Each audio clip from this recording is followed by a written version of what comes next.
It was a beautiful morning on the island of Sodor. Thomas the Tank Engine's blue paint sparkled in the sunshine as he puffed happily along his branch line with Annie and Clarabelle.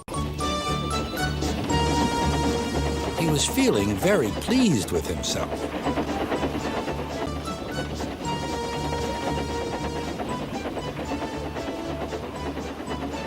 "Hello, Thomas," whistled Percy. "You look splendid." "Yes, indeed," boasted Thomas. "Blue is the only proper color for an engine."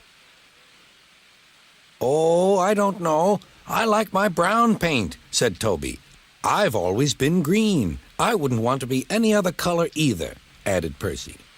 Well, anyway," huffed Thomas, "blue is the only color for a really useful engine. Everyone knows that."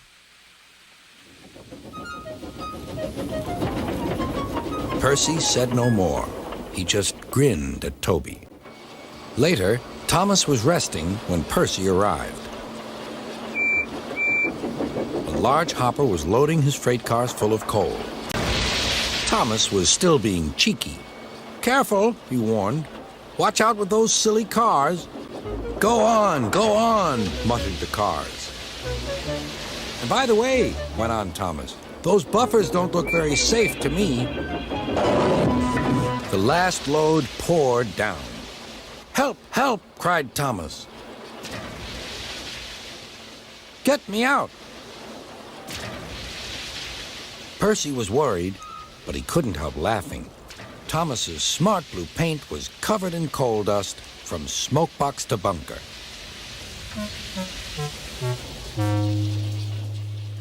"Ha ha!" chuckled Percy.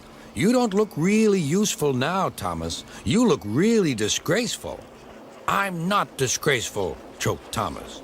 "You did that on purpose. Get me out." It took so long to clean Thomas that he wasn't in time for his next train. Toby had to take Annie and Clarabelle. "Poor Thomas," whispered Annie to Clarabelle. They were most upset.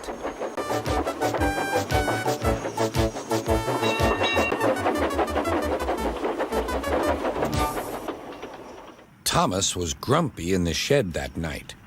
Toby thought it a great joke, but Percy was cross with Thomas for thinking he had made his paint dirty on purpose.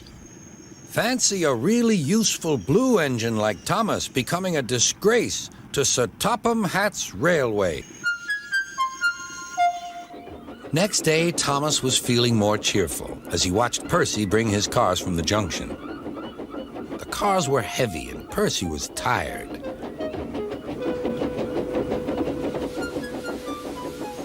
"Have a drink," said his driver. "Then you'll feel better." The water column stood at the end of the siding with the unsafe buffers. Suddenly, Percy found that he couldn't stop. The buffers didn't stop him either. "Oh!" wailed Percy. "Help!" The buffers were broken, and Percy was wheel-deep in coal. It was time for Thomas to leave. He had seen everything. "Now Percy has learned his lesson, too," he chuckled to himself.